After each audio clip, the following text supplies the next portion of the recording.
All right, so welcome to the deep dive. And, today we're really tackling a question that I think has crossed a lot of people's minds. Yeah. Can you actually build something, something really meaningful? Yeah. Whether it's a business, a career, a personal brand. Right.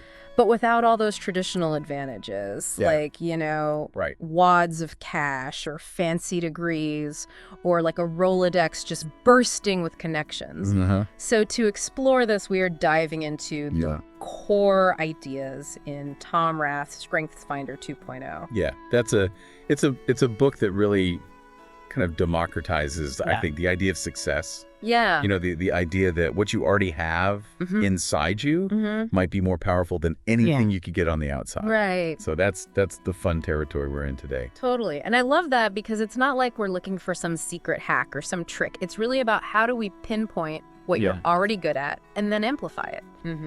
And so think of it as like your inherent toolkit. Right. How do we use that to actually build something, even if right now your resources feel really limited? Yeah. Yeah, and the best part is this isn't just some kind of like hunch or, guesswork. StrengthsFinder 2.0 actually came out of this huge Gallup study.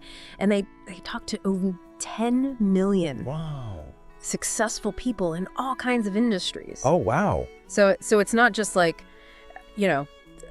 somebody's opinion. This is based on some serious data. Absolutely. And I think one of the core insights that comes out of that is that successful people aren't like spending all their time trying to fix their weaknesses. Right. They're really strategically investing in their natural talents. Totally. Like the things that they're already good at, almost like second nature. Yeah. It's almost like a flip of the script. You know, because we're so often told to like round ourselves out. Be well-rounded. Yeah. Improve where we're weak. Yeah. But this is saying, hey, actually, maybe the path is different. Maybe the path has become exceptional, where you're already strong rather than just adequate everywhere. Right. So like double down on what you're good at. Exactly. Okay. So let's get into what these strengths actually look like. Yeah. So Gallup identified 34 different strengths. Right. But they helpfully group them into 5 main categories.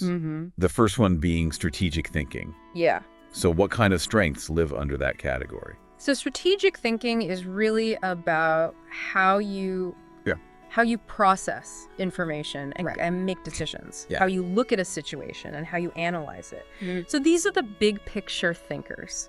These are the people who are thinking ahead, who are often innovative, love to explore new possibilities, and they can really see patterns and figure out how to solve really complex problems. Like a really good example would be like Elon Musk. Oh, absolutely. Yeah. Right. Yeah. Like he's able to see the future of electric vehicles and space travel. Right. And then come up with the strategies to get there. Yeah. Even if they're audacious strategies.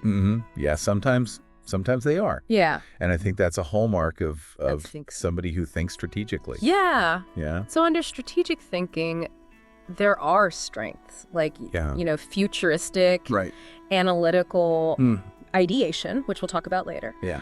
But these are folks that are really good at, dissecting problems and thinking about possibilities. Okay. So that's strategic thinking. Yeah. Category number 2 is influencing. Right. So what defines that group of strengths? So influencing is all about how you affect other people. Yeah. So these are your leaders, your persuaders, your communicators. Yeah. They have this way of really selling their ideas. Yeah. Inspiring others. Yeah. And taking charge. Great example of that is like Oprah Winfrey. Oh yeah.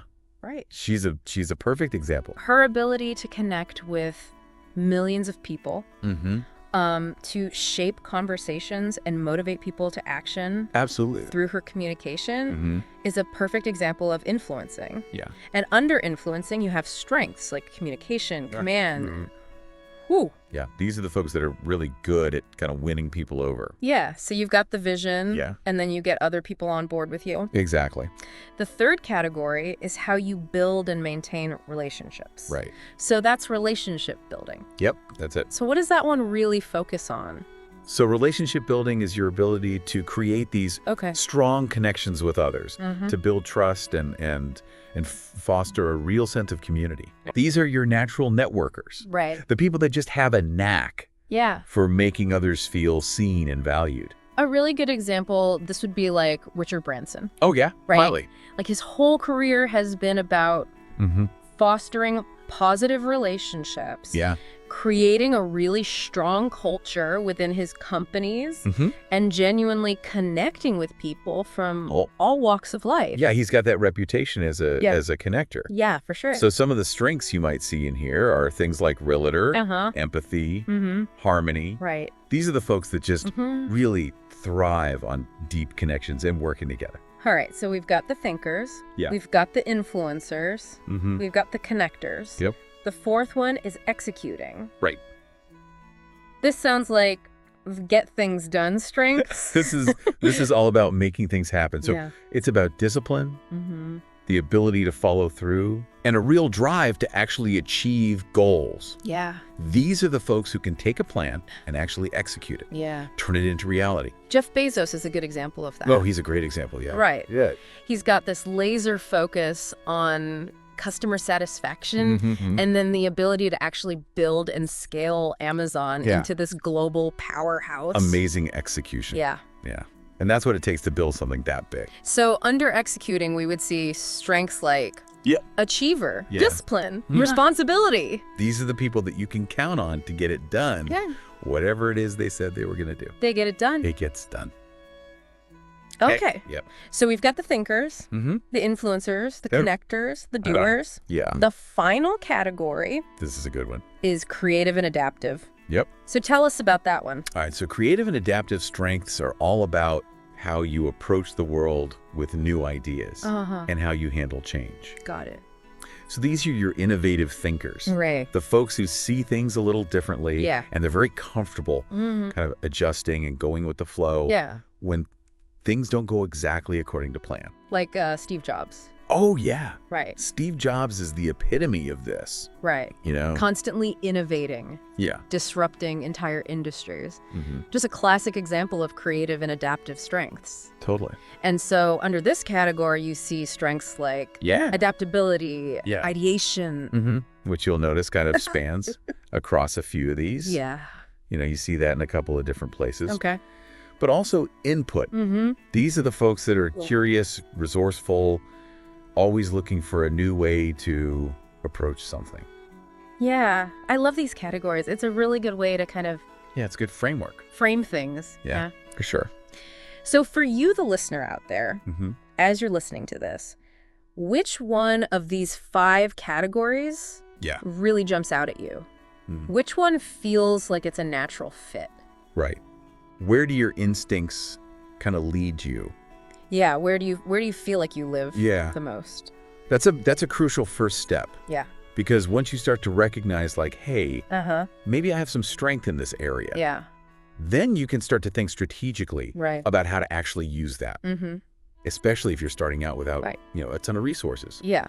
So let's talk about some practical steps to do that. Okay, let's do it. The first step is really kind of what the source material calls. Okay. Identifying your superpower. Oh, I like that. Right. Superpower. Yeah, it's kind of that sweet spot between your natural talents, the things you're inherently good at, and the things that really energize you. Okay, so how do we uncover our so-called superpower? Well, the first part is honest self-reflection. Okay. You know? So really thinking about it. Yeah, just think about what comes naturally to you.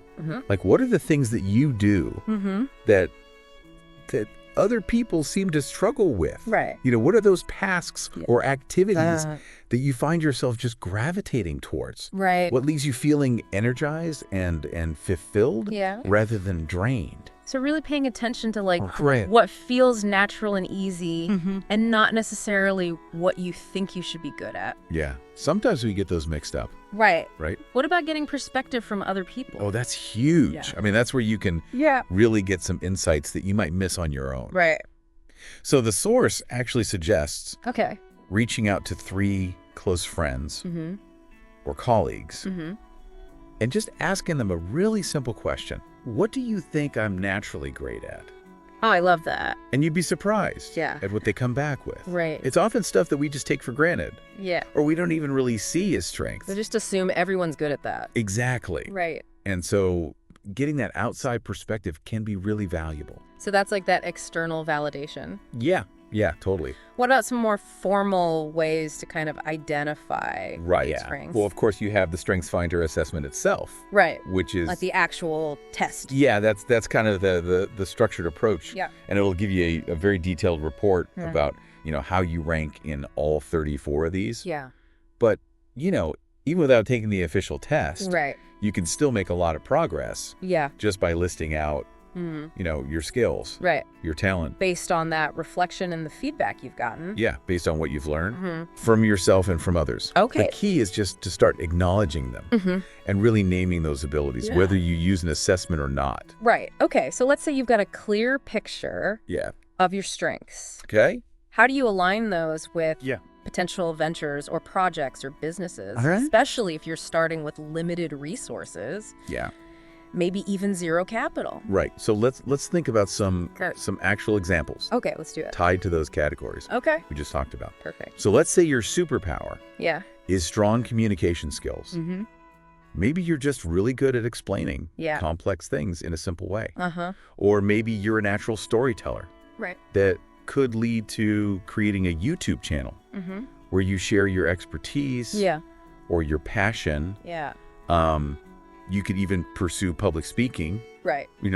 Start small with some local groups. Yeah. Or you could just dive into content creation, writing articles, blog posts, engaging social media content. And those are all things that require very minimal financial investment. Yeah. You're really just leveraging your ability to connect with others through words. Okay, so what about somebody whose strength leans more towards that strategic thinking category we talked about? Okay, so for a strategic thinker, offering consulting services or like problem-solving expertise to businesses could be a great path. Yeah. There are so many small businesses and even individuals that need help with planning and strategy. Yeah. They need to see the bigger picture. Right. But they might not have the resources to hire a full-time strategist.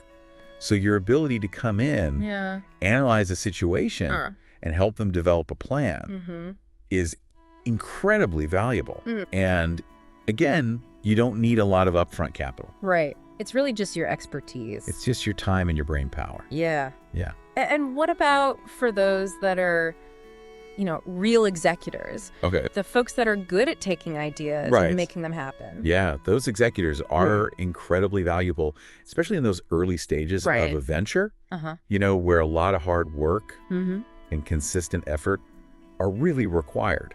They just get it done. They get it done. Right. So, they might excel at helping early stage startups get off the ground. Right.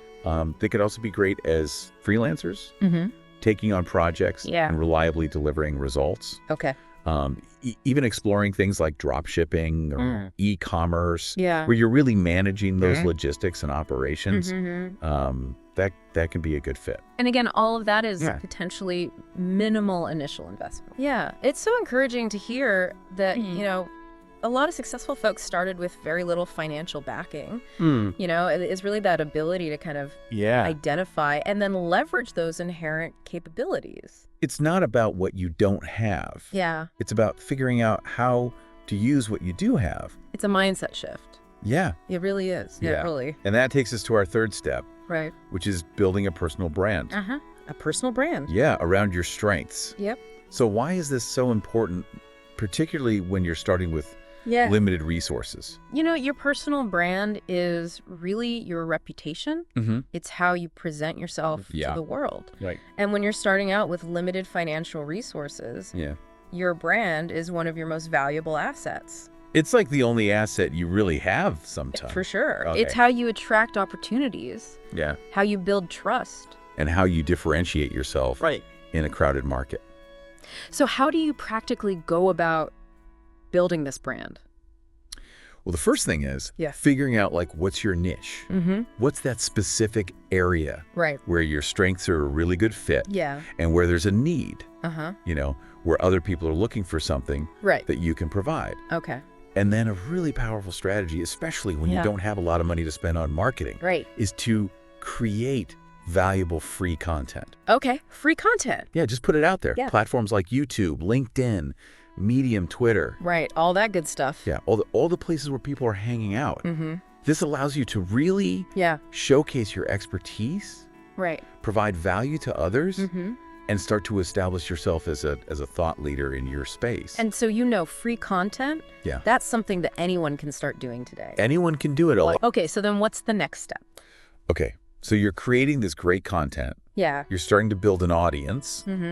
Now you need to figure out, how are you going to make money from this? Yeah, how are you going to turn this into revenue? Right, so you need to identify maybe 1 to 3 really clear and sustainable ways that you can monetize your brand. Got it. So this could be offering coaching services or consulting based on your expertise.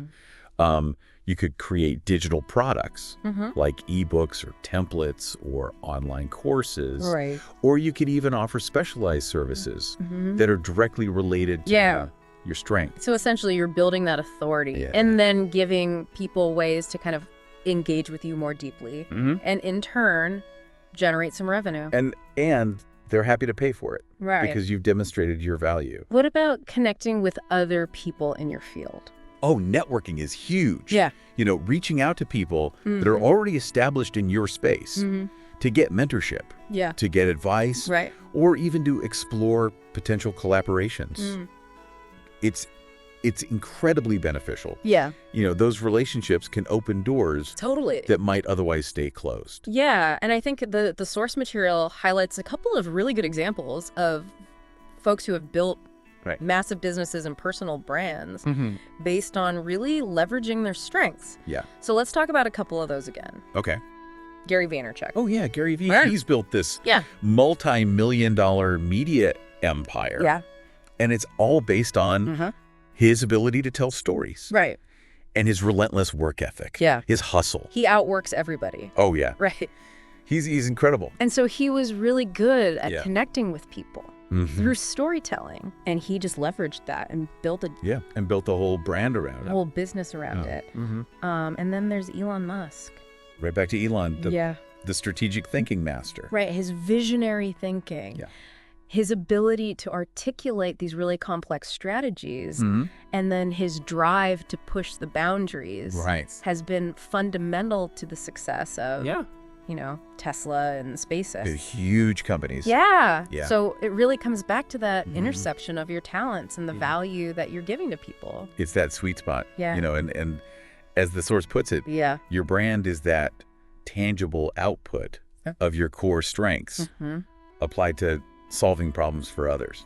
I love that. Yeah, and if you can figure that out, you're in a really good spot to build something amazing. Okay, this has been so insightful. Yeah. Let's do a quick recap.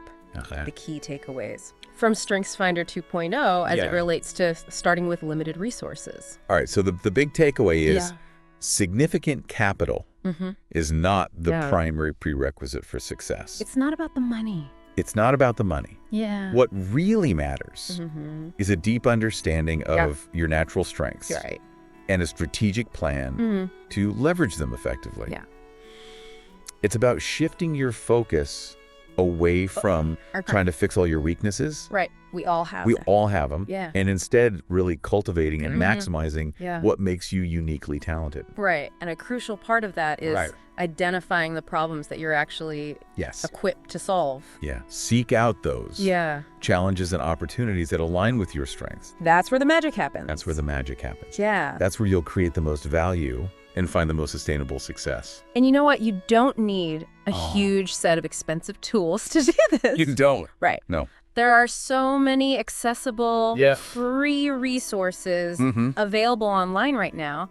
Absolutely. That can help you get started. Yeah. And what's that equation for significant achievement? So the source puts it really clearly. They say significant achievement is equal to your strengths. Okay. Multiplied by relentless execution. So you need both. You need both. You need to know what your strengths are, and then you got to be willing to... You got to put in the work. Put in the work. Yeah, you can't just coast on talent alone. All right, so for you, the listener out there, we have a challenge for you. A challenge? Yeah. I like it. We want you to take some immediate action. Okay. Based on what we talked about today. All right, so first, identify your primary strength. Okay. Based on those 5 categories, right? Those 5 core categories. Yep. Strategic thinking, influencing, relationship building, executing, creative and adaptive. Which one feels the most natural to you? Yeah. Okay, once you've pinpointed that strength, brainstorm one way. Just one. Just one to start. Yeah, to keep it simple. Yeah. That you could potentially make money using that strength. Doesn't have to be $1 million idea. Nope. Just one actionable possibility. One thing you could do. Yeah. Yeah. And then finally,